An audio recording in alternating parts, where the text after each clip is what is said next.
Hello there, you're watching and listening to another ScoutCast from www.fantasyfootballscout.co.uk, and my name is Mark. My name's Granville. My name's Jonty. My name's Andy. Good evening, gentlemen. Yes, you're listening to another ScoutCast. It's four middle-aged men talking about fantasy football for 100-odd minutes. If that sounds like your thing, then fair enough. We're going to be talking about our game weeks, which for once, they were pretty decent. I think a lot of people had decent game weeks this week. But it's very uncommon that four of us all have strong ones at the same time. No tales of woe in the Scoutcast, but we'll have some from the community with Rufford the Smooth, mainly due to a lack of Lukaku. We're going to try not to rub it in too much on Lukaku.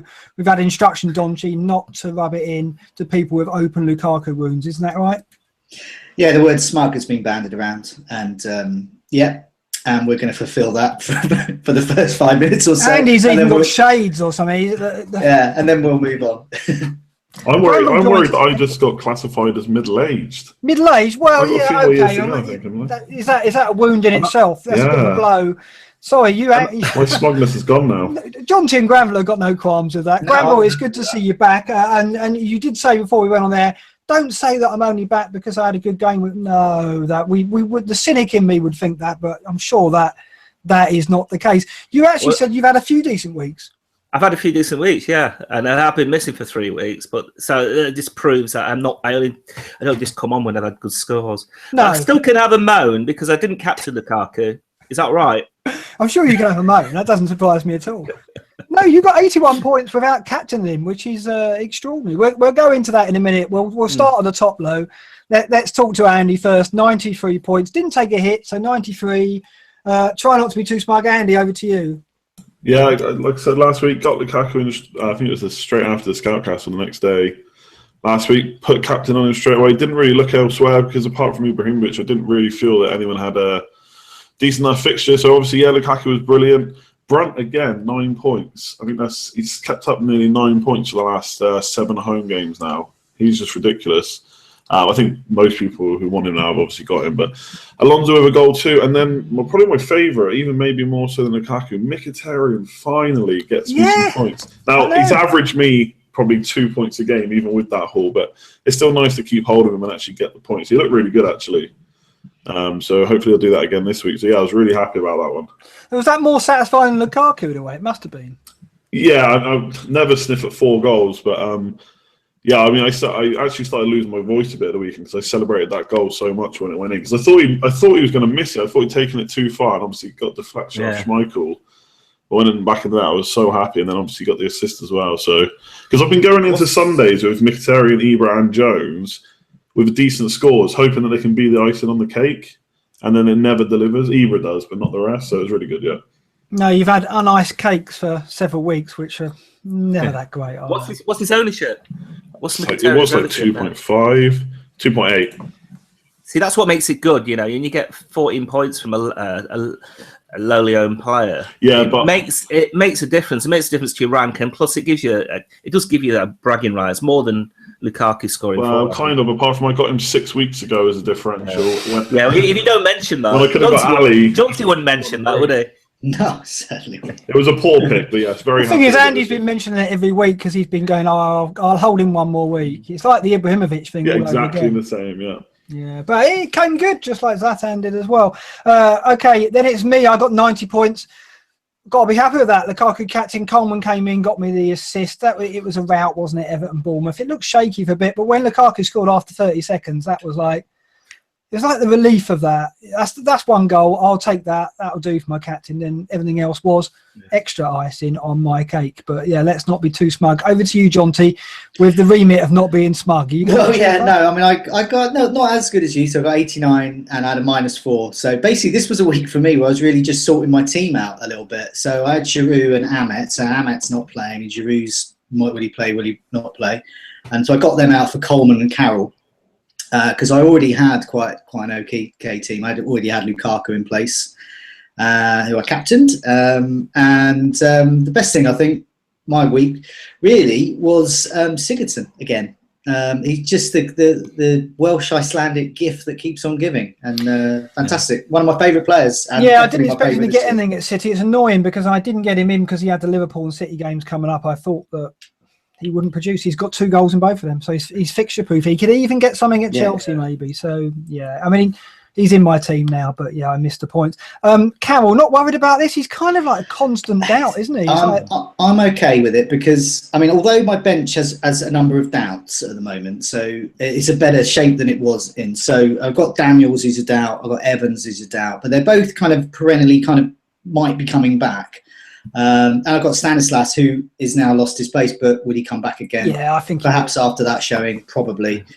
So I'm okay. I've got a bench now, so if Carroll doesn't show up, I've got someone to come in, which is good. But I didn't have that before. The week before, I actually only had 10 players. So to field 11 at the moment, I'm happy with it. Yeah, well, I got lucky as that as well because Chambers was fit. I wasn't expecting it really. He was kind of 50-50, and he came in and got me 2 points, almost got me a clean sheet. It looked like they were going to get that. So, yeah, I've been running with 11 players for a while and got away with it. So, coming to you next, Granville, 81 points, which considering you didn't have Lukaku, outstanding result. Tell us the tale of that game week. I didn't have Lukaku captained. I bought Lukaku just on the morning. I think it was in the morning or the evening before. So I did have him. We've all got him, haven't we? Yeah, so that was brilliant. But of course, you know, when you score at the first minute of the game, you're thinking, oh, we should captain. Now Kane needs to score at least 2. And then Lukaku was like, he got a second. And I'm thinking, oh no, Kane now needs to get 3. And then so by the end of it, I'm thinking, is Kane really going to get 5? There's always a chance, but I knew that I'd sort of blown it as far as the captaincy. But at least Kane scored. At least he got the penalty. He didn't get any bonus. Damn it. But I did get the best goal of the week, though, I think, Hazard. So, you know, we should get extra points for that, Mark. I think you got Hazard as well. It was. I mean, it's interesting with Hazard because I was going into this game, it's much like Mkhitaryan with Andy. I was like, well, this is it. If he doesn't look better in this game, because he's been subbed off 3 matches in a row around 70 minutes, and he hasn't been convincing. And I said to myself, well, I'll watch the Arsenal game, and if he doesn't really make an impact, he's going. And then what does he do? He pulls off a performance and a goal like that. And now I have to keep him, I guess. But yeah, you have to. And I couldn't, because I've been looking at Hazard as well. And I can't really. I'm the only one without Sanchez. Probably the only one in the top 100,000 without Sanchez. But yeah, ridiculous. But I'm just going to stick without him. I think there was the option of going for him and then downgrading Ibrahimovic, but it's just not worth it. I don't think, to me now that I've gone without him for so long, and his price is, you know, is so high now. Yeah, I mean, and people are selling him now as well, aren't they? I know. What on the back of one blank? I mean, he seems to have returned almost every game, even if it's just an assist. The thing is with Sigurdsson, you said you didn't expect him to score. I kind of did. I just thought that City were they're always going to concede. And I just thought, he has so many shots. I mean, he hit the post, I think, just before he scored. So he's always willing to have a pop at goal. He takes all the free kicks and everything. I think you've got to have. I know a few weeks ago when you all had him and I didn't, I was kind of regretting it. And then I got him, and then you all got rid because he had a couple of blanks on the go. And the only reason I didn't get rid really is because I'd only just got him. So I hung in there, and he's returned the last 2 games with difficult fixtures, of course. I think he's a favourite. I mean, Jonty absolutely loves him. I'm not far behind. We all want to have him in our teams permanently. And I wrote an article this week, I think, saying that now he's in, there's every chance he'll stay in now because he's proven that he can deliver in those kind of difficult fixtures. He's got no blanks, and Swansea, you've got to think, going to be fighting to the end. So I think we can welcome him in and leave him, lock him in now. We got him at a good price as well. So I think he's fantasy gold as well because he's the key player in a team. So a key player in a team that aren't that good relatively, but they're on the up at the bit at the moment. But that's what you want. You want the guy that is on all the free kicks and corners and penalties and can score from open play as well. So he's got everything. And he's on all the shots. He's on everything for Swansea. If Swansea going to score, if you think Swansea are going to score, he's going to be a goal or assist for that.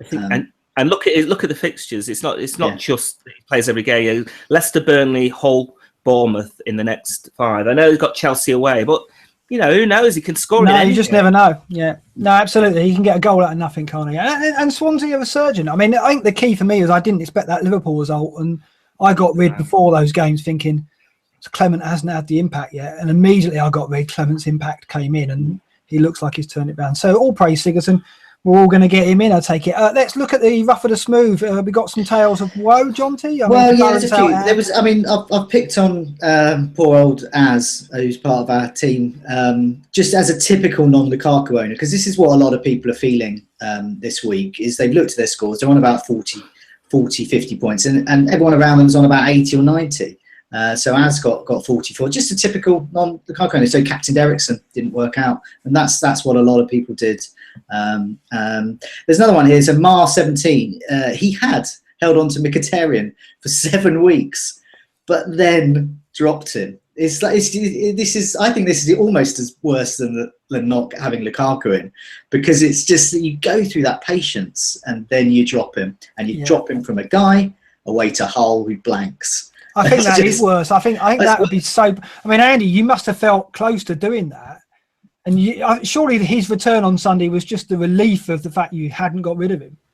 Yeah, for sure. It's similar to like Ibrahimovic earlier in the season. It just didn't feel that these 2 fixtures were the time to get rid of him, even though he had done so little for so long. But if you haven't got any other transfers to do, then it's so much easier to talk yourself into getting rid of someone like that. That's what I did with Sigurdsson. 1 assist in 6 games. Had to go with the fixtures, and obviously that's bit me as well, just like it's going to bite him with Mkhitaryan, but that's the way it goes, unfortunately. Yeah, I mean, it could have been me and Hazard as well. I was so close. I got rid of him for similar reasons, and he's punished me since. So, yeah, it's annoying, but it's fantasy football for you. And it's basically this season. It's happened quite a few times this season, hasn't it? Where you're patient with a player to a point, and then at the bit you get rid, he delivers. And yeah, it's just one of those seasons for that kind of thing. We've seen it. I had that with Carroll. I mean, Carroll's delivered like last 3 weeks, I think. Ever since I got rid of him, he scored 6 goals. 6 goals, isn't it, this season? 4 and 4. 4 and 4. You had it with Firmino as well, didn't you, Granville? Yeah. It was I got rid of it at the wrong time. I got him for Giroud as well, and he trolled me. I had the same thing with Bellerin as well. I mean, Bellerin, he was just a terrible transfer, really bad. Got rid of him this week and got in Coleman. Not getting him back. He's too expensive for what you can get out of him. Fair enough. Well, he's still a doubt, and what we didn't expect is the rotation with Gabriel around the injury. I don't know. He hasn't really delivered, and the Arsenal defence is just too unpredictable this season. That's the way it is. Okay, more rough for the smooth. Yeah, I just got another rough here. Shulton. It's just a bit calamitous, really. So he benched Defoe to play Baines. He benched Jakupovic over Heaton, and he sold Hazard for Ali, who he then captained.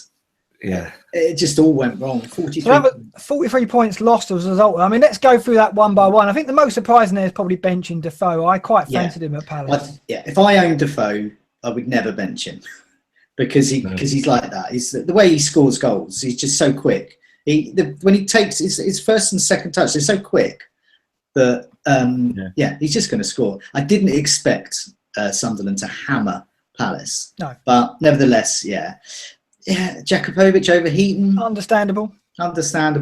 Yeah. Selling Hazard. Well, I mean, I sold Hazard about 3 or 4 weeks ago, but for Sigurdsson, and Sigurdsson's pretty much delivered, or whoever's fitted that space has delivered. I'm actually up on that deal, but selling Hazard just before an 11 point. I think he got 11 points. That hurts. I think the thing is, the fact that Chelsea were at home convinced me to hold him for this one more. Oh yeah. I sold him before 2 away games, so I was, for me, it wasn't as big a risk. I wouldn't have sold him just before a home game. And now, if I had Hazard, and we'll come to transfers later, if I had Hazard now, there's no way I'd be getting rid of him. No, because for me, he's now a differential around the people around me who don't have him. A lot of Game week 26 captain, surely. But anyway, so some smooths here. A few Giroud to Lukaku's. Blaugrana boy was one of those. He's got 105 points. He brought Lukaku in for Giroud, captained Lukaku, and also had Defoe and Barkley already. Nice shout on Barkley. Yeah, Barkley's good. And I love this one as well. Mark Harborough, he asked us lots of questions a lot of weeks. But he benched Sanchez for Holebas. On purpose? On purpose. And he detailed why. And I can see his rationale, because I wouldn't have done that. But when I was doing the Scout Squad my Scout Squad picks this week, I didn't have Sanchez in, and you and Paul did. And I just did not think Sanchez would get anything against Chelsea. But I wouldn't have bet. Well, I didn't have anyone to bench him for anyway. But benching him for Holebas, that's really putting your money where your mouth is there and saying, no, I think Holebas, and Holebas did indeed get. Well, I did notice. Rate my team on Friday had Holebas as the top scoring defender in the game week, and we didn't have him in the picks. We had Gomez, and I was like, okay, I can see why it's gone for that because of the assist, and it delivered. Rateman's team was correct. It delivered, yeah. So I like that one. I mean, it's just a really simple one, but it's a gutsy move. Benching a player like Sanchez in any week is gutsy. I would never be able to do that. The fact that Arsenal are on telly as well, watching Arsenal play with Sanchez on those, it's just why would you do that to yourself? The thing is, I don't own Sanchez, and I'm always hiding behind the sofa. Yeah. I would never. I mean, actually owning him and then not playing him, investing all that money and not playing him, it sounds ridiculous, but it was the right call. One of the calls of the season now. I mean, shame it was only worth 4 points. He really should have got 10 times that amount for that kind of call. Yeah. Okay, community questions. What are we going to be talking about tonight, Jonty? Right, we are going to be talking about heavy hitter dumping, cheap player hunting, some blank fixtures again, Arsenal slump, some roaring tigers, a Manchester saviour, and another look at some latest whipping boys. Okay, we love the whipping boys, don't we? It's getting like an S&M club around it is. At the moment. Okay, let's start with the big hitters. I think game week 26. Which big hitters to go? Well, this is I noticed there's a lot of market. There's a lot of really old transfers like Ibrahimovic and Sanchez being jettisoned already. What's going on here? Well, what people are thinking. Well, this is it. People think, there's a lot of casuals playing the game, but they clearly aren't because they're looking at the fixtures and they're thinking game week 26. These guys aren't playing. I mean, there's no logical reason form-wise to ditch Sanchez. He scored, he returned in 10 out of his last 11. 10 and 12, yeah. 10 in 12 he's returned. Ibrahimovic, he had a couple of blanks. Then he had a goal again. And I believe there was some kind of Swedish football site which was hinting that Ibrahimovic might be on the verge of greatness once again. Apparently, there's something in his body language. No, I saw that. Looking in his imperious best. Apparently, he's about to unleash himself. So really? There's more to come. More to come. But the reason they're doing this, quick recap, is on blanks and game week 26, Arsenal, Southampton, Man City and Man U miss out. We know that. Game week 28, Everton, West Brom, Hull, Swansea, Bournemouth and West Ham are the only definites playing. Yeah, I've got this tattooed on my chest now, so that's fine. I always have to say that. Just a quick recap here. So people are starting to look at their teams and they're thinking, oh my God, game week 26, I own Sanchez and Ibrahimovic. They're both going to be on my bench and my bench is rubbish.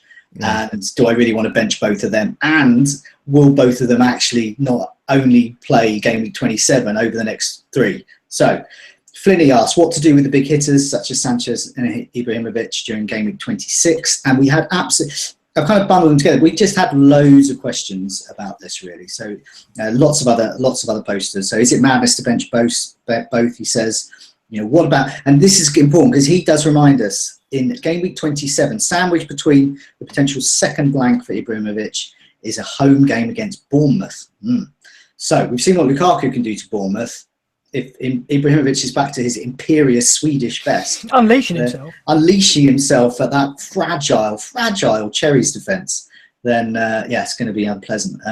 And is Hazard a suitable replacement for Sanchez, even though he may invent blank in game 28? So we've got lots to think about, and we keep thinking it's a bit too early, but game 26 is going to be on us soon. I don't think it's too. I'm just surprised that people are selling Sanchez ahead of a whole home game, and Ibrahimovic ahead of a whole Watford home game. I don't get it. I've looked at where the transfers are going, and they're obviously going to Lukaku and Jesus, who are in form, and I can kind of see some logic there. What I don't understand is there seems to be a lot of people who are looking ahead and going, "Oh, blank's coming up, so I'm getting rid of Sanchez and Ibrahimovic," but also a lot of people who are going, "Oh, Jesus, I'm going to get him in."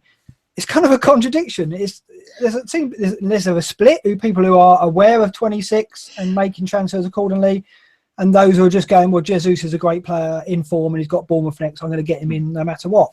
There's a real split. I've got 2, Ibrahimovic and Sanchez. Right now I plan to sell Ibrahimovic for Costa for game week 26 and then get Ibrahimovic back because he'll probably go down in price. He's going down in price anyway, so I'll probably be able to do the straight swap if I need to the week after. Well, having said that, I'm quite happy keeping Costa probably.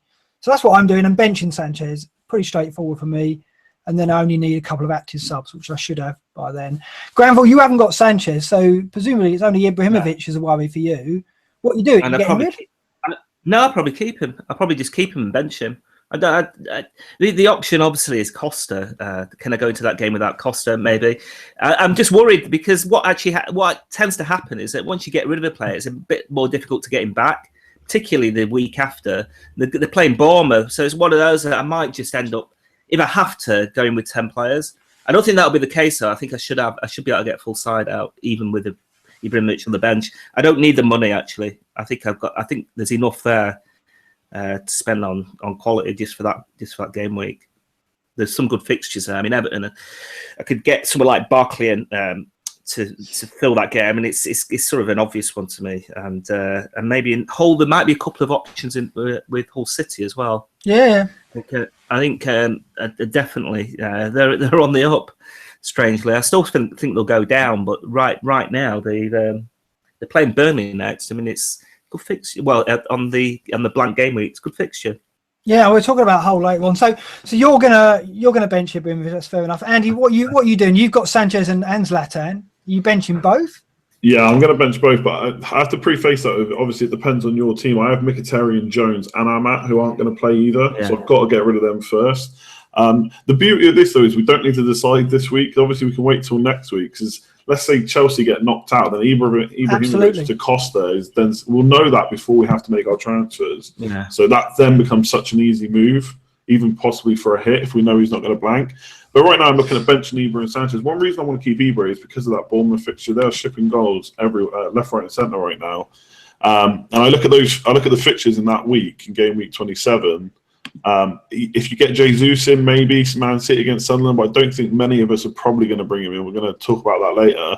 Arsenal are playing Liverpool and Chelsea are away to West Ham. So I think Ibra is probably the best captain choice in 27. So that's one thing I've got my eye on as well when I consider blanking him.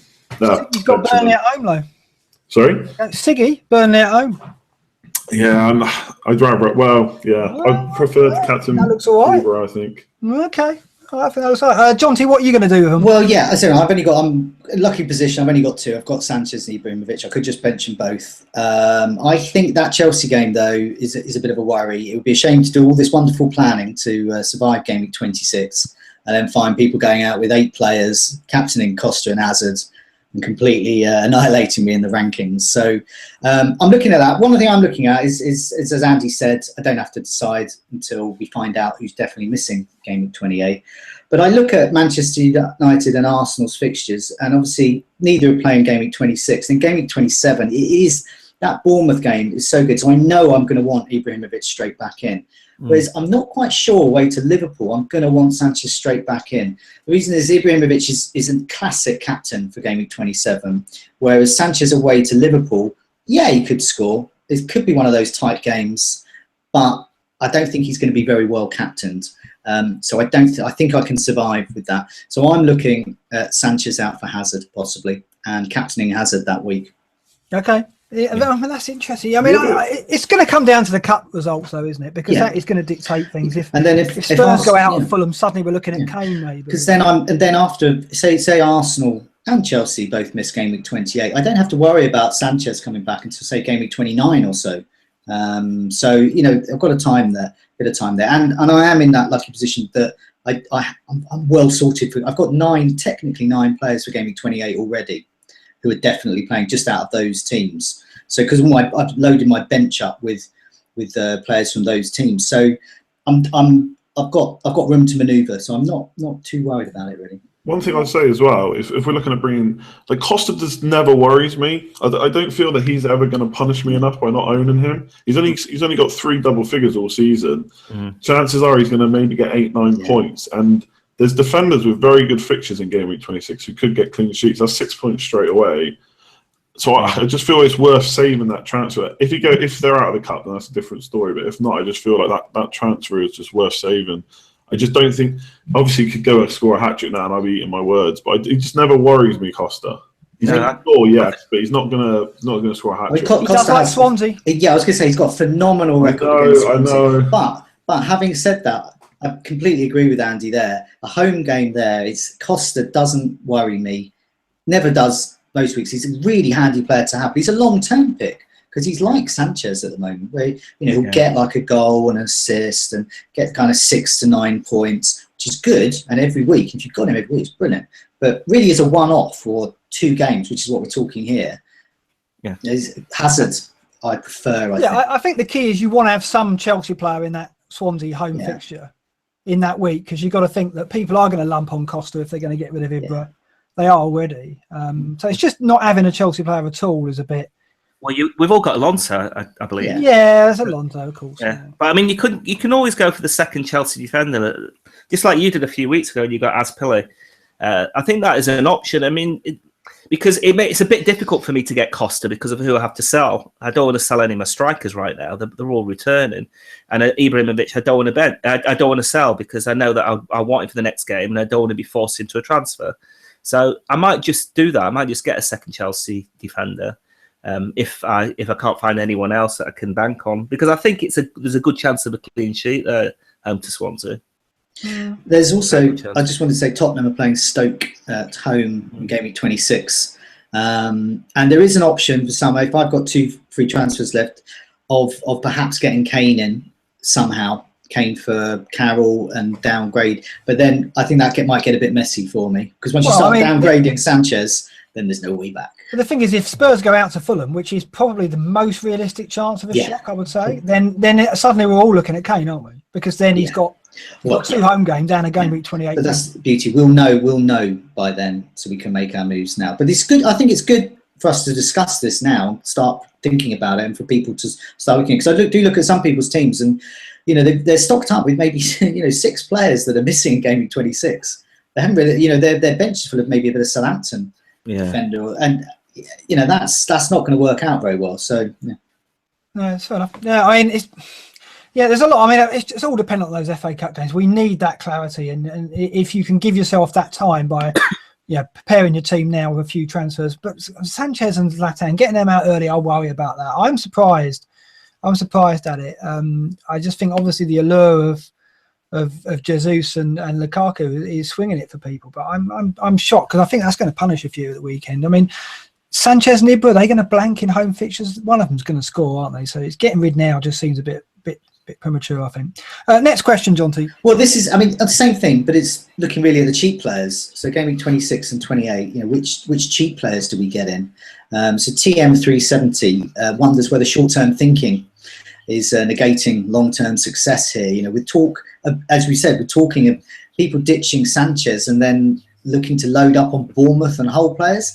Yeah, when you put it like that, it does seem like it could be a bit of a mistake. And then on that same thing, President King, a bit wiser, a bit more logical. He's just looking at things like Stanislas not playing and wondering if King might be an option there. But so, I looked at that actually because it did strike me. I was looking at Bournemouth because we know that if they can get their act together, they do have a source of attacking points there. I was looking at, Josh King actually. He's had 8 shots in the box. So he's their most potent attacking force. I believe he's 5.3. He's 5.3, yeah. 5.3. He's had 3 goals in the last 4. And he's getting crosses in, and 4 shots, half of his shots inside the box are on target. Yeah, I'm thinking actually, if Stanislas is starting to not start and King is, well, that is a possibility. Yeah, I know with King, he's been in and out of that team for all season, and he could just switch and Stanislas to start getting the starts again, just when you get him. Yeah, I think for me, he changed formation at Everton. He started with 3 at the back, which is why I went Mark Pugh on the right, and he played King up front in the central role. And I think King will, you default, suffer rotation with Afobe eventually. King will start against City, but then if he doesn't score against City, Afobe could be in the week after. I think they'll go back to 4 at the back against City for a home match, and Stanislas, I think, will come back in. I think it was a change of shape which led to Stanislas getting benched. I think he's still an important player for them. So I think we're jumping the gun a bit by going Stanislas to King. I think King will start against City, but I think we'll always have that for Afobe. Surely he's got to get starts. He's a striker, whereas King isn't. And he's rotated Wilson and Afobe all season, so I think he's going to do the same with King and Afobe. And what you don't want for game week 28 is an uncertain starter. Yeah. I think you can do with them coming on for 30 minutes because the way Bournemouth, they got 3. They got hammered by Everton, but they still scored 3 goals. So you've got a team there with 3 goals in them, even in their arguably their worst game of the season. Yeah, they've got to score, haven't they? Because they've got to score. But, so that's quite handy because you know they're going to concede, so you don't mind. But then you get the issue with Stanislas, where he didn't even come on, and that was a worry. So.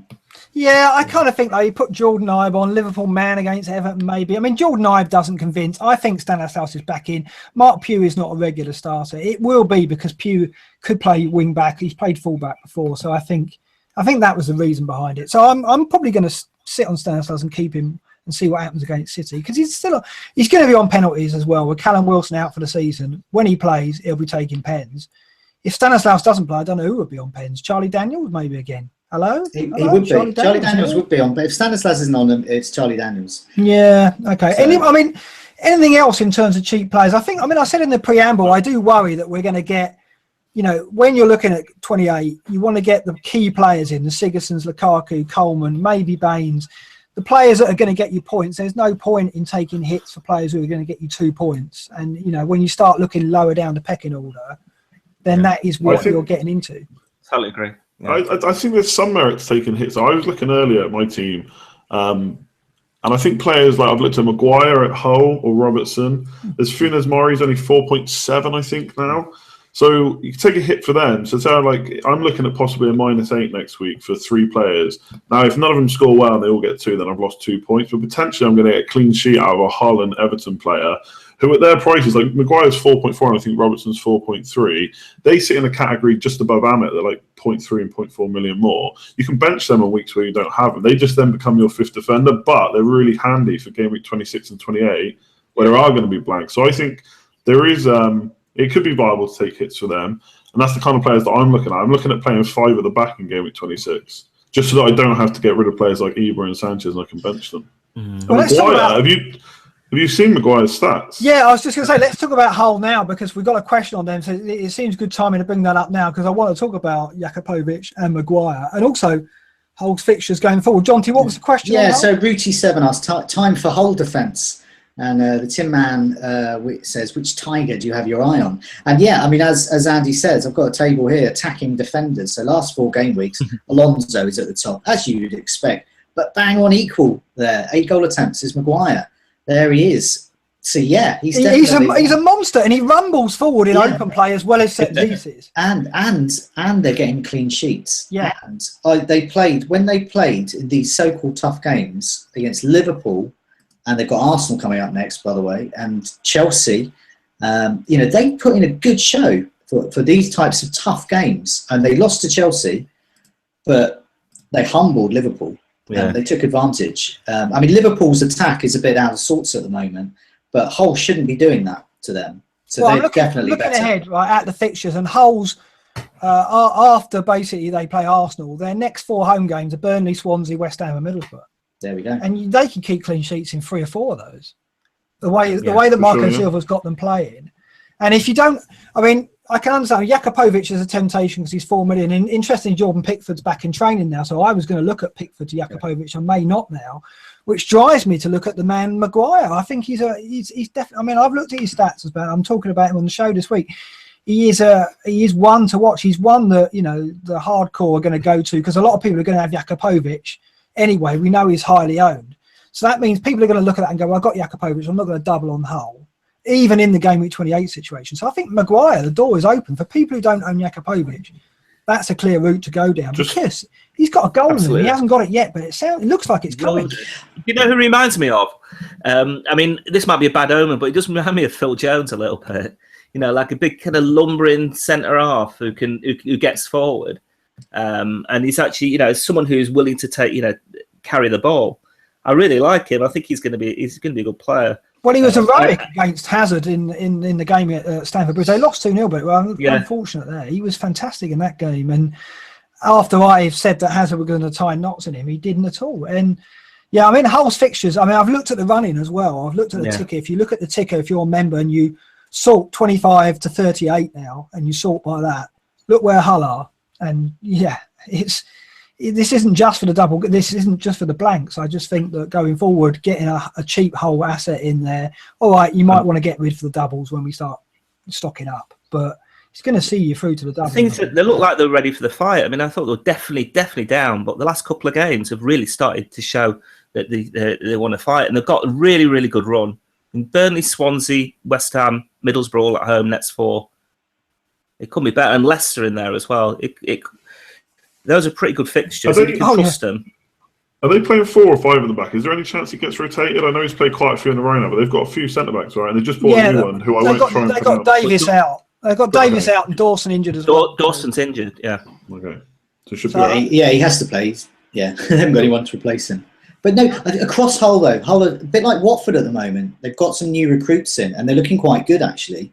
And so look at the is it Grzycki, the Polish guy, and Evandro, is it Evandro? Yeah. As well. So you've got these really cheap players who could be pretty handy for game week 26. As I said, we've got Burnley at home. You've got all these other great home games. Markovic as well, because he came on. Did he hit the post?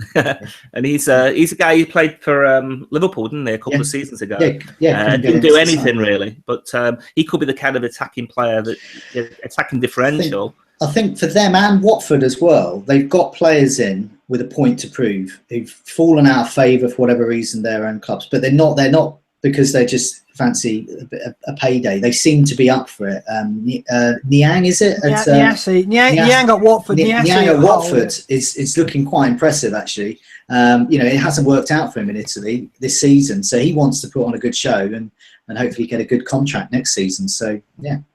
Yeah, I just think when you're looking at Hull attack, I think that's a big shout. I think the defence is fair enough, but looking at their attacking players, we haven't seen enough yet. But because they have made signings, and we're keeping an eye on. The fixtures are good enough, and they're cheap enough. But yeah, Maguire looks so tempting for me. I mean, as a non-Jakubovic owner, and probably going to keep Pickford now, he's definitely one I'm looking at for sure. Andy, are you looking at the same? Is it Maguire for you? Yeah, pretty much. It was going to be Robertson until I actually looked at the stats. I'll be honest, I don't tend to watch Hull too often if I can help it the way they've been. I checked the last 4 games where Silva's been in charge. I think they've conceded 0.5 shots on average in the box, which was 10.5 before. So I don't know if that's a huge increase. I don't know if this run will continue. Like I said before, I just think for 4.3 or 4.4 million for Maguire, that's good enough to bench. If it all goes wrong, he just takes over from Ahmed as your 5th defender. It's not a great deal to spend extra. So I just think it's worth the risk punt, if you want to put it that way. Yeah, and I think with him as well, because he's got the goal threat, you'd play him. Yeah. You had to play him if he had to come off your bench. You'd be happy. Well, there's a chance he could get points because he's got that goal threat too. So yeah, I think he's a very good option indeed. Let's talk whipping boys then, Jonty. Well, yeah. So this is who we want really. We want to find out who they are and who's playing against them, and then bang the armband on them basically. So quite a lot of questions on this. So just basically lots of people asking, should we be targeting certain teams? And at the moment, because of what happened at the weekend, everyone's saying Bournemouth and Leicester. Yeah, should we be targeting them? So have a look at some more stats here. And yes, we should. They're pretty poor. In terms of big chances conceded over the last 4, they're up there. They've got 8. They've conceded 8 there. But then these other ones, so these other teams may be getting a bit lucky. So Middlesbrough are up there with 10, Swansea with 10. So I don't think these teams are out of the woods yet, really. So Swansea are still perhaps lucky not to concede more in the last 4 game weeks. And same with Middlesbrough, really. But one of the things I had a look at was I've got a table of good and bad goalkeepers. And it's something I would look at with Heaton. Why is Heaton a good goalkeeper? And it's not just because of his saves. It's because he catches them. And if you look at saves caught, saves parried, or saves punched out, what you want from a good goalkeeper is saves caught. And what you don't want is saves parried or punched. And then you definitely don't want this column, saves parried to opposition. So you just want to avoid those ones. So, yeah, he's got... So Heaton's top of the pile. He's great. He catches a lot. And then you go down the list. So... there's quite a few goalkeepers who aren't catching anything the last 4 game weeks. They're literally not catching anything. So every save they're making, they're punching it out. God knows what they're doing with it. And so Gomez is one. So Watford, they could be conceding more. So Ibrahimovic could be there. Schmeichel at Leicester as well. This is the bad form of Leicester starts at the back. And so this is potentially good news for Gylfi Sigurdsson owners here. And then you've got Fabianski as well there, and Mignolet and Hennessy. All these players all these goalkeepers you'd expect to be there. And I think people should be targeting not just in terms of goals conceded, but we're looking at the future, who's going to be conceding. And all of these are already conceding, and they're going to be conceding more because their goalkeepers are pretty pants at the moment. It looks like that Leicester-Swansea game is going to have a lot of goals in it. I mean, we saw the Palace-Swansea game, ridiculous 5-4. It's not unbelievable to think that there could be a similar kind of scoreline. Leicester are going to go there off the back of all this Ranieri talk, which, I don't know, if they can't rouse themselves for that game after the week they're having at the moment, every single player seems to be asked, are you behind Ranieri? They're going to have a massive point to prove in that game. They surely can't get rolled over.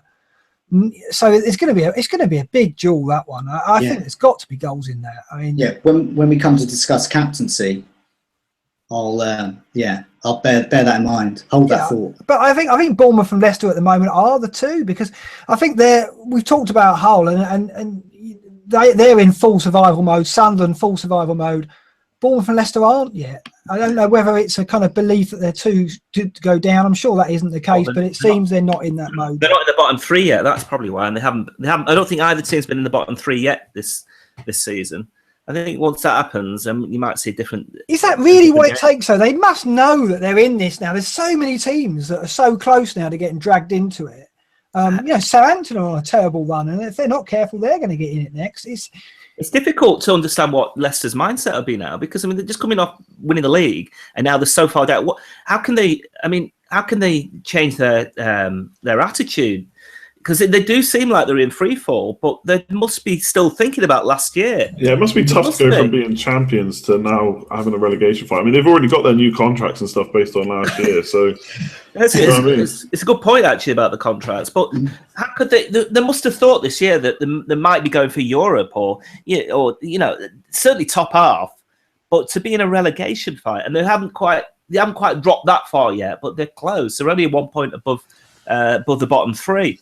I don't know how they get out of it right now. Yeah, and I was looking at their fixture, and I think a lot of the talk about Ranieri at the moment is because if you look after the Swansea game, they've actually got a good run. And if they're going to pull themselves out of it, it's going to be in the next 5 or 6 games. I think if they lose to Swansea, Ranieri's going to go.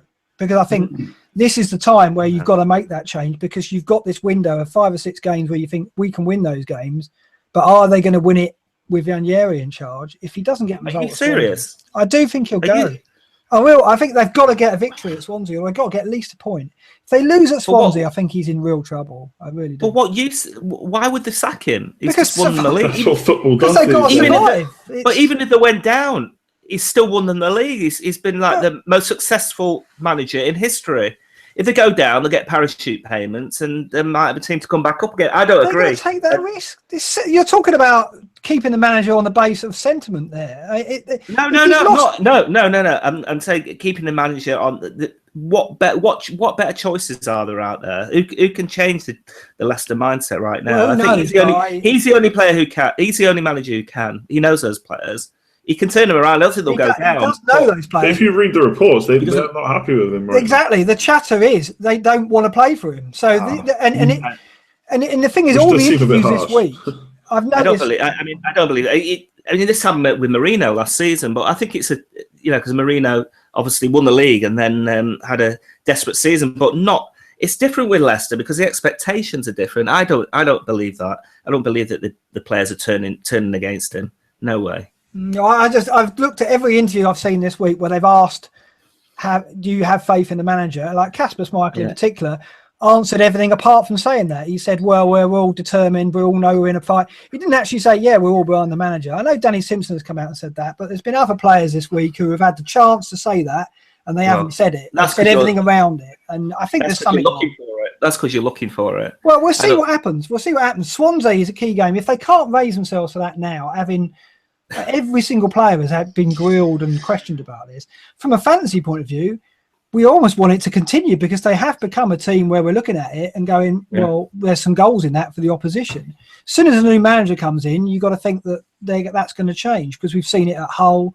We're seeing it at Swansea now as well. Not seeing it at Palace, but so I don't know. At the moment, Leicester definitely are whipping boys, but I think it could change after that Swansea game. And as for Bournemouth, I hope they come out of it because they play such good football, and we don't want to see that not surviving.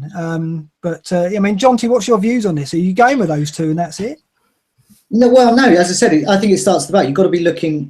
I mean, we know that at the moment Bournemouth and Leicester are the whipping boys. So, but we want a bit more choice than that. So we want to be looking at these other ones, and that's why I mentioned the goalkeepers as well, because we need to be looking at those other teams. And it is worrying. Swansea could be conceding more, and by whipping boys as well. We don't really mind. I don't really care if Swansea, win 5-4. Or as long as Sigurdsson scores, but it's more a case of whether they win or lose is not really that important to a fantasy manager. What's important is whether they score or keep a clean sheet, those types of things. So a 0-0 draw could be good for some. So this is what Mignolet is worrying for Liverpool, and Liverpool's attack is worrying. So they could end up being whipping boys. Hull whip them. So Arsenal playing them. So I'm thinking about getting rid of Sanchez because has a tough game again away to Liverpool. Well, is it now? But I just want to go. But someone on the YouTube chat was questioning whether Heaton actually catches a lot of balls. Put a little lol in. So he's caught 8 over the last 4 game weeks, and only Robles on 6. Is come anywhere close to that. Yeah, so he makes a lot of recoveries, which get him DPS. It's one of the reasons he gets bonus. Yeah. So the facts do say yes, he does catch a lot. So yeah, just an aside, because I don't want people to start doubting Heaton because he really is incredible. Yeah. No, absolutely. Okay, let's move on. Next question, Jonty. Well, so we've had the time. Well, let's have a look at Arsenal.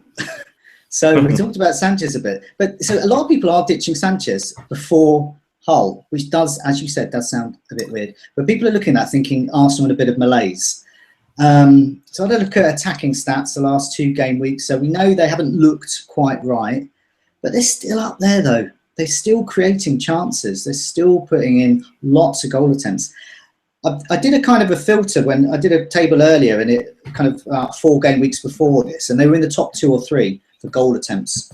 And then the last 2 game weeks, they're now down to 1, 2, 3, 4, 5, 6, 7th. But they're not far off. There's not a huge gap. Well, they have played Chelsea in that spell, and they have played Chelsea during that time. So they've gone down. I really don't see. I mean, as I said, fantasy managers shouldn't really care whether Arsenal win or lose. It's whether they score lots of goals or not. If they lose, they lose 5-4. But Sanchez is your captain. He scores 4. Well, who cares? But yeah. This is. I think they're still fine, and I think people who are selling Sanchez before Hull at home are mad. So Granville, as a non-Sanchez owner, you've got to be hoping Hull turn up, part the bus, and it's a 1-0, aren't it? Well, it could be. Who knows with Arsenal? You don't know. I don't know what to expect. They could go out. They could win 5-0. They could do anything. I mean, the results. I mean, I never ever really fancied in the last few weeks. They just look all over the place, and particularly at the back. But as an attacking force, always, I am concerned about getting rid of, got rid of Giroud.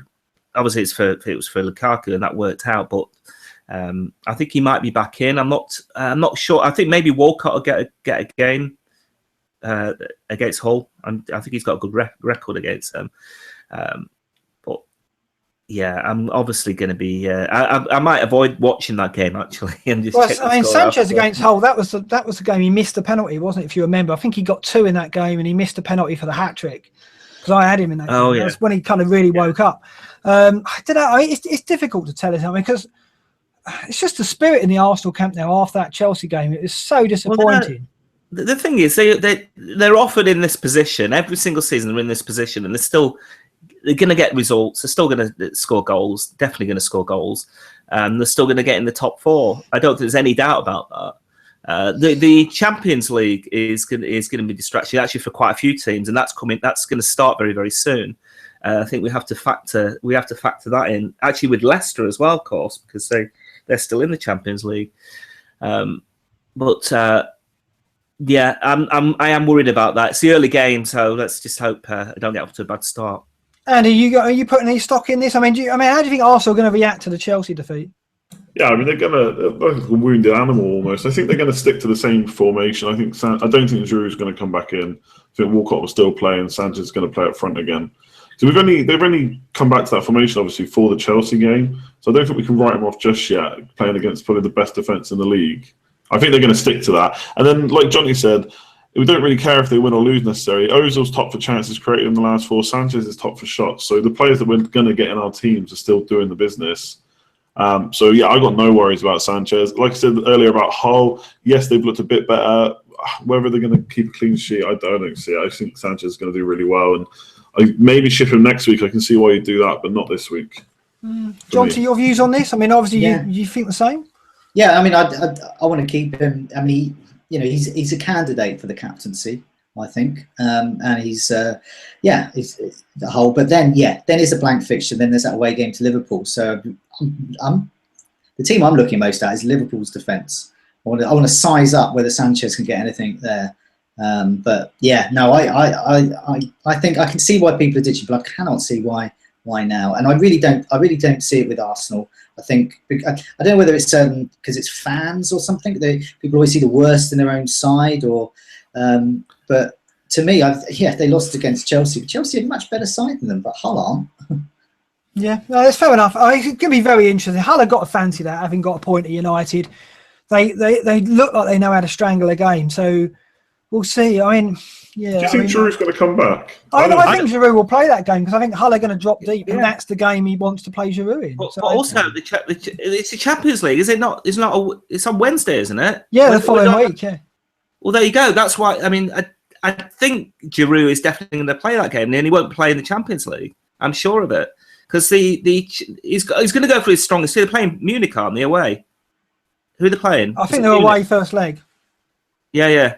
So that's going to be a really, really tough game. He needs to have his strongest 11 out for that. What is that, though? This is what we're saying, though. I think Sanchez is going to play up front in Europe. I don't think it includes Giroud, put it that way. Well... No, I don't. I think he will go with Alexis up front, and that's why I think Giroud will play this game against Hull. Yeah, and Welbeck could be a factor as well. I don't know. He can't. Would they not play Giroud to try and hold the ball up in Europe away from home? Maybe. Yeah, this is it. Maybe. Yeah. Maybe. I mean, the good thing is we own Sanchez. He's going to play both games, right? I don't pay any attention to Champions League football. I don't have enough room in my head. Can we check that Arsenal are away first leg? I'm not absolutely sure on that. It might be at home, but it doesn't make any difference. I mean, we don't know what he's for. We don't know really. They're away. They're away. Yeah. So is Giroud his first choice striker, or is he going back to Sanchez up front? I mean, you've got to think away from home, he'll go for pace, and therefore I think Sanchez will play in Munich, and there's a chance. I just think Giroud against Hull will be what they go for. They'll fear set pieces as well, I think, won't they? So Giroud's a factor there. Wasn't it last year where Arsenal played Monaco and got battered in the first leg, and that was it? And I think he surely must have learned a lesson from that. So whatever his best team is going to be going out in that first leg. Yeah, but at the same time, he can't afford to slip up against Hull, can he? But no. But also we don't. As you said, we don't know, and it goes back to being difference between fantasy managers and kind of just football fans is fantasy managers, as I've experienced twice now, never learn getting Giroud in. Never get a player in who is not nailed on, because it eventually will come back on you, and we don't know whether Giroud's going to play or not. So therefore, really, we have to discount him, and we have to just focus on Sanchez, who we think will play. But speaking of players not being nailed on, oh, you're not going to do that one. No, I'm not letting you do it. Well, a brilliant segue like that. To a Manchester City striker. Let's not go there. Okay, yeah, let's talk about Gabriel Jesus then. Yeah, go on. There we go. So, Jesus looks like he's nailed on, but that means that, unfortunately, Aguero isn't nailed on. So this is bad. So, we've had quite a few questions about this. So Beza asked, Jesus, is he nailed on? And admits there's lots of jokes about that. And do we get him in, even though he's going to be missing game 26? And what now of Sergio? And, first name terms now, because this is what we are after 5 years. Well, we're feeling sorry for him. Is this the end? I mean, it is. It's like the end of a marriage, really. So, I mean, here's a stat which I've got here from. So I looked at minutes per goal attempt in the box for this season. Jesus is now better than Aguero.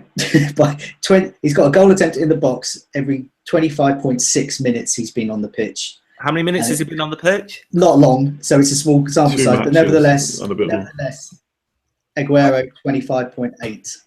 So already he's got a better goal scoring rate. Yeah, I see it, but he cannot surely keep Aguero on the bench indefinitely. I just do not see it. He's already said the two can play together. Yeah, went to Barcelona. bench, kicked out Samuel Eto'o. You know, Bayern Munich, Lewandowski, where's he going to play? You know, strikers, big name strikers. Yeah, he's done it before. You know, he's like a knife through butter, cutting them apart. I heard a stat earlier. I can't remember where it was from, so someone correct me if I'm wrong. Apparently, Jesus in that match has ran more than Aguero has ever run for City in a match. What his life? Last season, something like that. So he's obviously doing exactly what Pep wants him to do already. Yeah, we know that's why. Is that a good thing?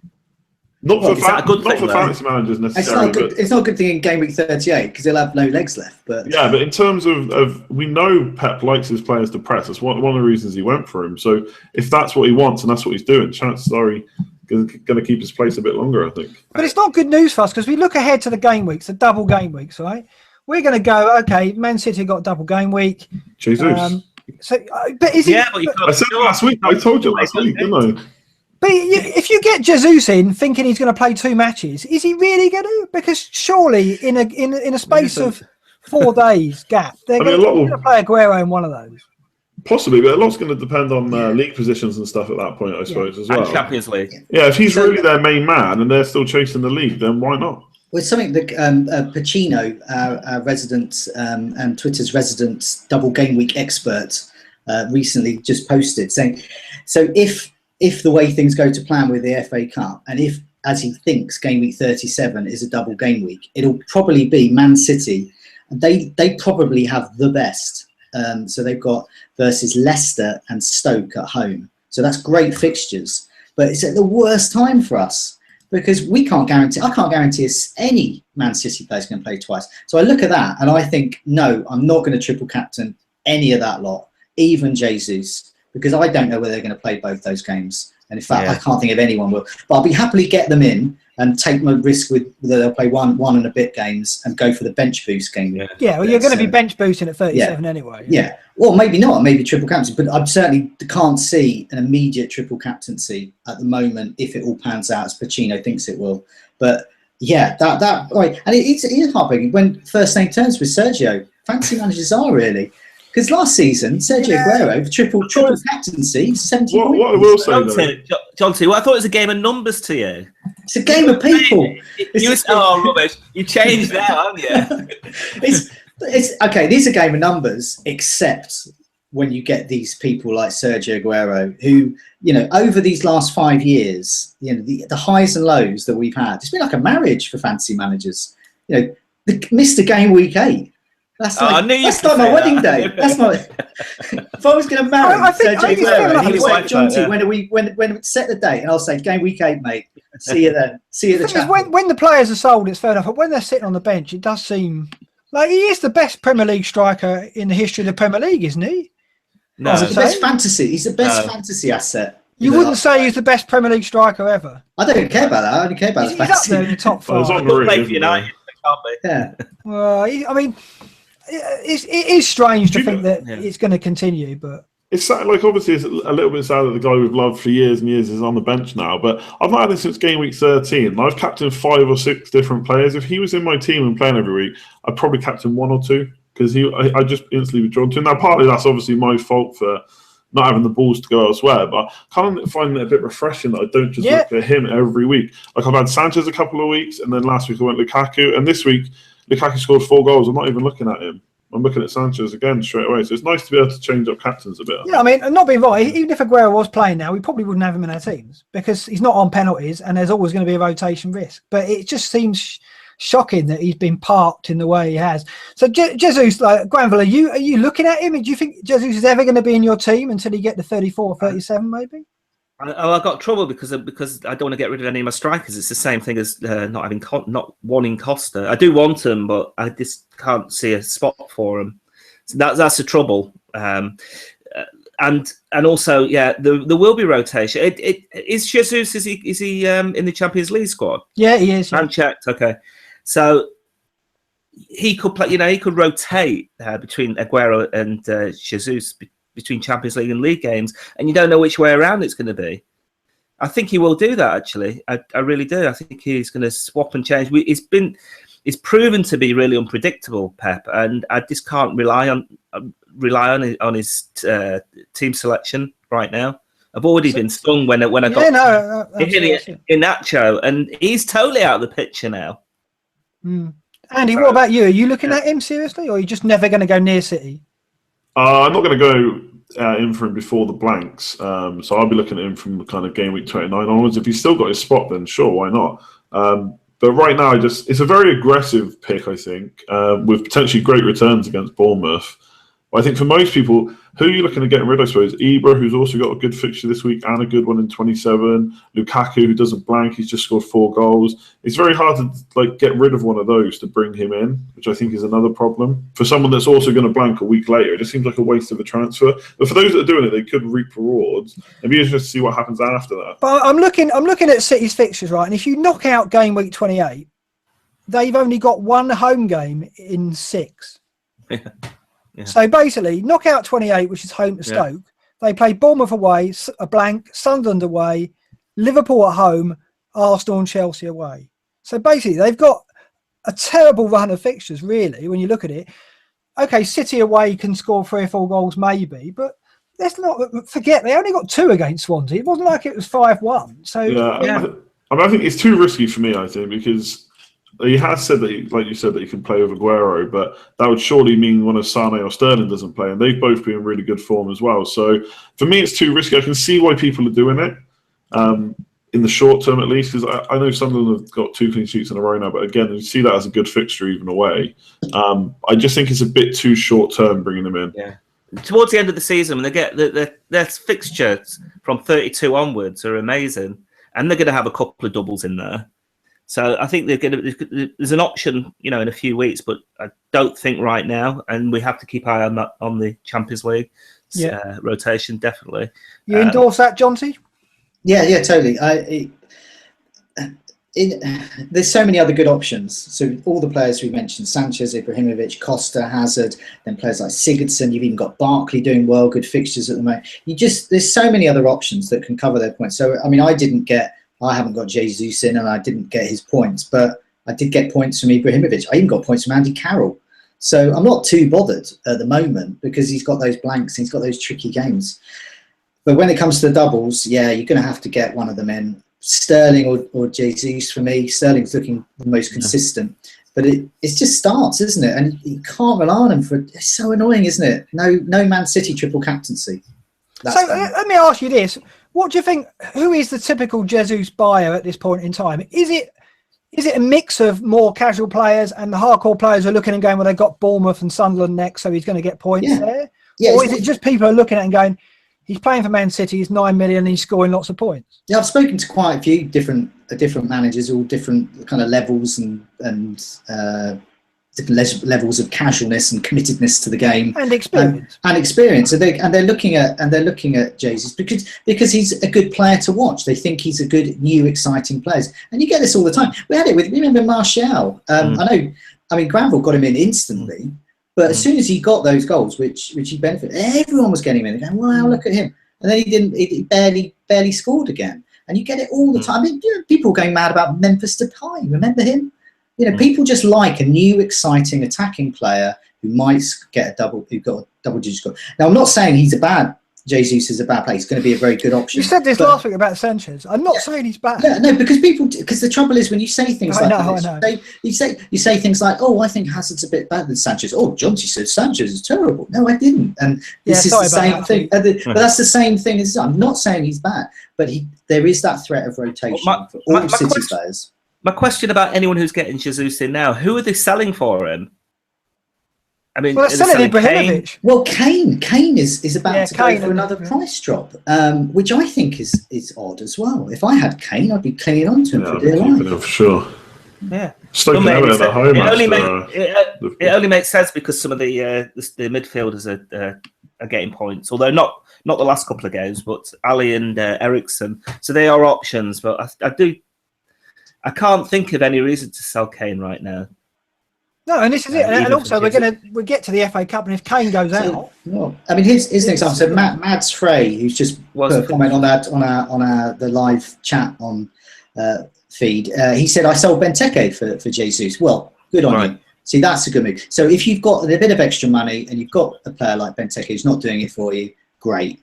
But yeah, selling the likes of Ibrahimovic or Kane or Costa, that would be lunacy, surely. Well, he's got to make a mess of Bournemouth, hasn't he? Because if he doesn't produce there, which he could, then suddenly you're looking at a blank, and then he's at Sunderland, and then another blank, and I think if you've got him, you really are banking on the performance at Bournemouth, which could arrive. It could definitely arrive, but Aguero could start as well. Just, it's almost like Pep wants to shock people with his selection, and he's come out and said, well, yeah, he was actually asked, is Jesus certain to start now? And he said, well, why not? He's scoring goals, of course. And then it'd be just like him to go, actually, I'm going to bench him at Bournemouth now. You just don't know. Yeah. It's just very, very difficult to call. And with the Champions League game coming up, it's difficult to call. Does he see Jesus as his Champions League striker? You got to think he does. Oh, I don't know. I mean, I don't know. I'm still heartbroken about Aguero. I don't know. I can barely get over it, Jonty. I'm welling up about it. It's terrible. Okay, should we do the weekend preview, Jonty? Yes. So we're looking for Fantasy Island with some clean sheets. So we'll go for clean sheets first. You want to go first? Okay, I'll go first. I'm going to go for Manchester United. I think Watford look a little bit better, but I think at home, I think Manchester United should stop them. All right, he's nicked that off you, Granville. Do you want your clean sheet in there? I'm going to go for Stoke. They're playing Palace, who just got battered at home to Sunderland, and I think Stoke are quite solid at home. So that'd be my clean sheet. Interesting one. You don't see a backlash there. You don't see Palace reviving after that humiliation, but. Yeah, I mean, it tells you something about Bournemouth, doesn't it? That Palace beat Bournemouth and then they get beaten at home to Sunderland. Is that a comment on the state of Bournemouth at the moment? It's worrying for them, isn't it? Andy, your clean sheet. I'd say I think Arsenal against Hull. I think yes, Hull look a bit better and more organised, but I don't know if they've got enough going forward. I must admit I don't know too much about their new signings. We'll have to see how they do, but I think Arsenal have got enough to get a clean sheet there. Yeah, I think that's pretty. It's a game that Arsenal could actually lose. Yeah, they could do an Arsenal, but hopefully they won't. Yeah, it's a very difficult one to call that actually, because we just don't know what to expect from Hull. Like you said, they've got new players in there, and they're confident, and Arsenal are not at all. So they're there for the taking in a way. I'm tempted to go West Ham. Tempted to go Middlesbrough, Everton. I'll go Everton. I think Everton are going to keep a clean sheet against Middlesbrough. Yeah. They're going to go back to three at the back. Middlesbrough don't have a threat. I think Everton could sneak this 1-0 again like they did at Palace. So I'll go Everton. But there's quite a few, I think. Yeah. I mean, Swansea left. That's not out of the question, is it? Burnley are pretty good at home. I know they're playing Chelsea, but they're so solid at home. Could be a 0-0. I think Chelsea are going to skittle them, actually. I think all this season we've said Burnley's strong away form. Someone's going to find them out. I think Chelsea. It's going to depend on what kind of game Hazard has, and it's so unpredictable. So he's been pretty abject until the Arsenal game. Even when he's in form away, it's only really one game. He's really turned it on, and a little bit of the City game away. I think Southampton was the only game where he's really looked impressive away. So he could, but I just fancied Chelsea there, and I looked at Costa's got 70% involvement away from home in their goals. So yeah. I think Costa's got a goal in there. I think Chelsea have beat them 2-0 at least. I think I just see the confidence in that team at the moment. Fancy Island this. I'll start it off. I'm going to have Arnautovic. I think Stoke will beat Palace as well. Arnautovic strong at home. He's been in the centre of a lot of things. Crouch now. We don't know if he's going to start. Berahino's being a factor maybe from this point on. But I think Arnautovic is a constant for them. He's been strong last few weeks. So I'll go him because I also see Stoke beating Palace. So I hope I haven't nicked anyone's there. No. I was going to go for Benteke just for laughs because you can't have that. Greenwood will shake his head as you speak. So many people quite rightly are getting rid of him. And I just think it would be typical of this season for him to get a couple of goals against Stoke. But it's not just that. It's the fact that he got 8 goal attempts in the last game week. So Sunderland hammered Palace. Yeah, he was still giving it a go. He doesn't look like he's giving it a go, but he was giving it a go. Oh, yeah. And I was going to say Gabbiadini because he also put in 6 goal attempts and he plays Sunderland. But I just think for giggles, I'm going to go for Benteke. Oh, I don't know if you're allowed that one. Jonty, thanks very much for that. Coming to you next, Granville. I'm going to have a laugh. I'm going to go for Mawson because he has actually had quite a few shots, and I think that's a good goal. going to be so many goals in that game that some of the defenders are bound to get some. Well, and Leicester aren't strong at set pieces. Oh, I know. I mean, Leicester, they're going to see. There's no other. I can't go for Llorente, really. I can't really see that he's a fancy Allen. So I'm going to go for Mawson. Okay, I think that's a good shout. I think that's very good. Andy, what have you got to go against that?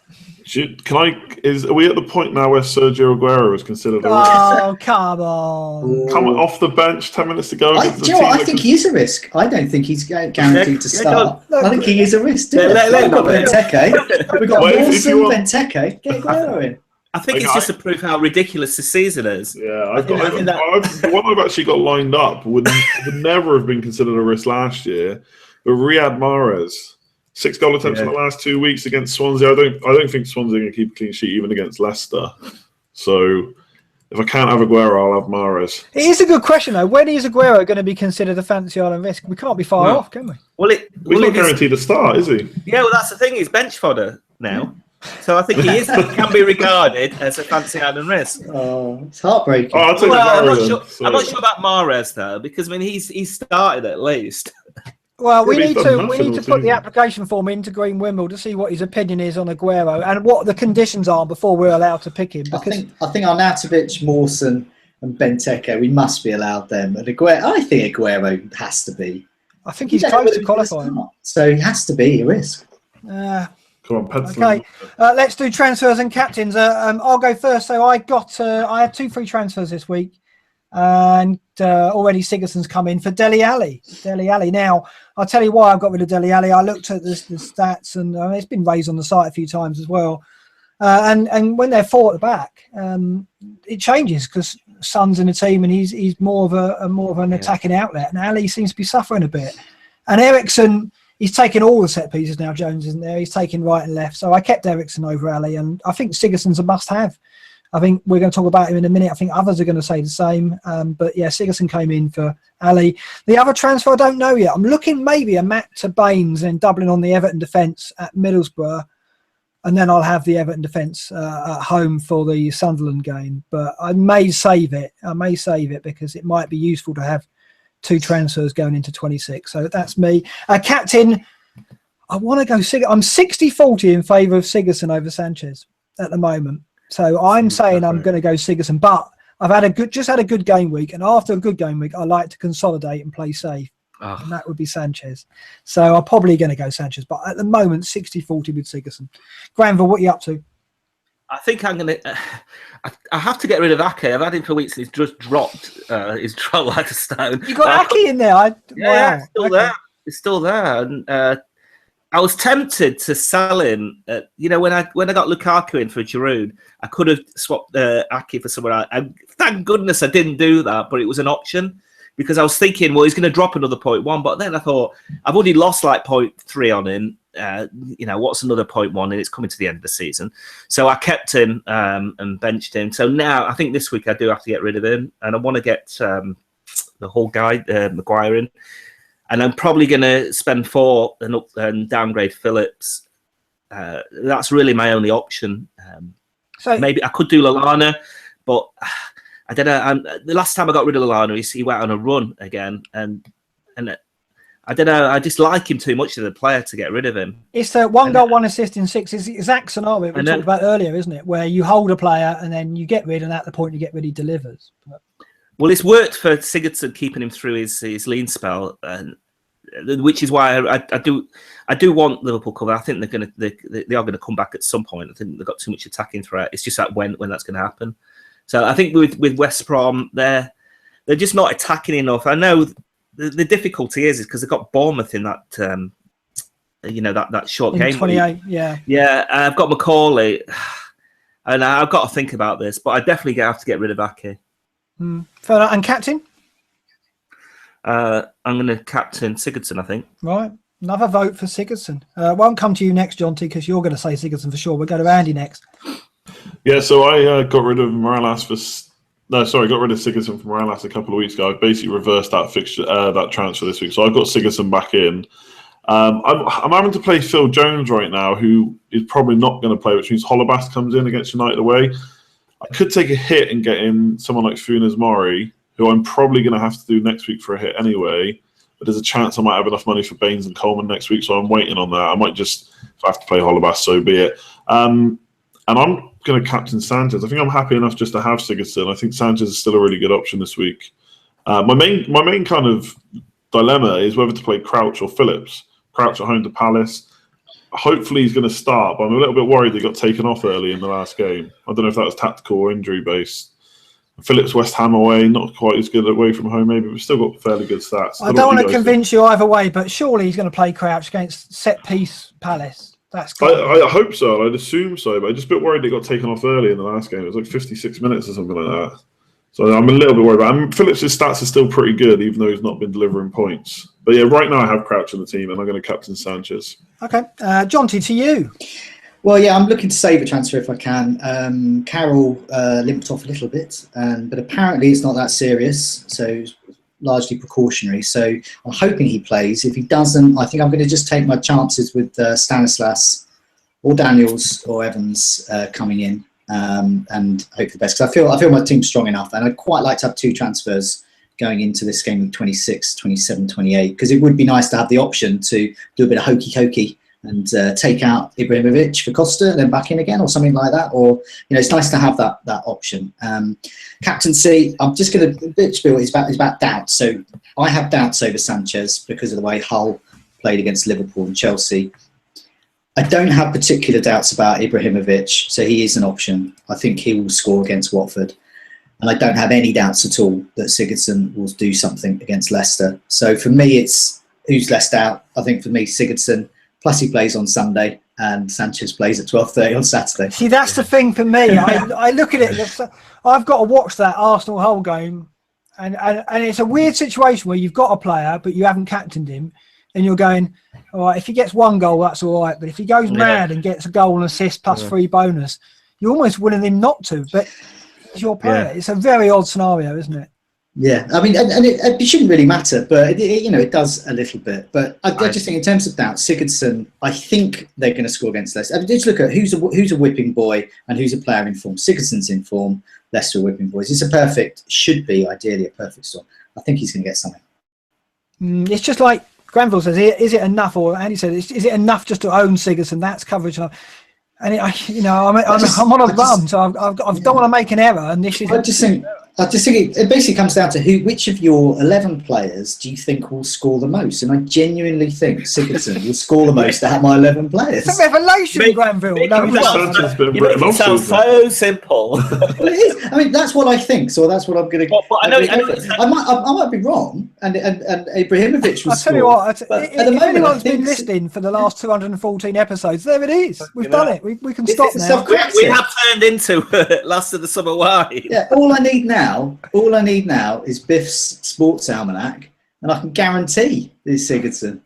But I haven't got that. I'll tell you one thing, actually. I'm going to sound like the Jonty of old right now, but a couple of times when I've had any doubts about Sanchez, I've thought he's going to be the most popular pick. It's the safe option. And I've been getting up to the ranks recently. I'm nearly in the top 100k now. So you're doing well. Playing it safe, maybe, with Sanchez. Perhaps that's why I'm captaining him. Yeah, the thing is, I know we're all talking. Come Saturday morning, we're all going to go. I just want to put some doubt in your mind, though. They play 4 days later, don't they, in the Champions League? Tough game against Munich. Sanchez doesn't get bent. Says the non-Sanchez owner. You think he's going to start? I think he's going to start up front. I think he could be a risk, definitely, for a bench. Giroud's going to start up front. I can't guarantee it. I can guarantee Sigurdsson's going to start. I want to do Sigurdsson. I really do. Let's see what happens. I want to be brave. I really do want to be brave. And if I'm not brave, I know I'm going to have FPL version on my back. The player to worry about is not Sanchez, though. It's Ibrahimovic, because Ibrahimovic is the most owned. Manchester United fans around the world. He's playing an easy home game against Watford. He will be by far the most popular captaincy. Sanchez will not be. So I own Sanchez. If Sanchez gets 15 points. I think Sanchez will be the most. That's not going to hurt me so much if Ibrahimovic gets 15 points. Yeah, but look at United at home this season. I mean, 0-0 at home to Hull last game. Then the game before Liverpool, what was the one before that? There was another 0-0 recently. I think it's against Stoke. Until they play. So yeah, I mean, they just don't really. I don't know. they're just not scoring. They're creating chances, but maybe not enough chances. They're just not scoring enough goals to really worry that much about Ibrahimovic. That's my theory. I mean, Mkhitaryan's the one you want. Absolutely. You're loving him now, aren't you? A little bit of Mickey. Okay, thanks so much, gentlemen, for another fine Scoutcast. It's a good night for me. Good night. Good night from me. Good night from me. Good night, all.